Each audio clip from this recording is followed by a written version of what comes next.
মুসলিম শরীফের 1910 নম্বর হাদিস।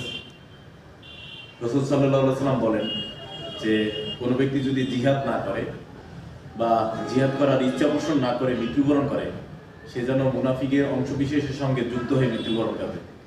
অর্থাৎ আমাদের সবারই মোটামুটি শহীদি তামান্না থাকতে হবে, একেবারে হাদি ভাইয়ের মতো শহীদি তামান্না থাকতে হবে। অর্থাৎ দেশের জন্য হোক, ধর্মের জন্য হোক, কল্যাণের জন্য হোক, মানুষের কল্যাণের জন্য আমাদের সবারই শহীদি তামান্না থাকতে হবে। মানে এটা মুসলিম শরীফের হাদিস, হারানোর কোনো সুযোগ নাই। আমাদের মধ্যে যদি শহীদি তামান্না না থাকে, তাহলে আমরা মুনাফিকের অংশবিশেষের সঙ্গে যুক্ত হয়ে মৃত্যুবরণ করব।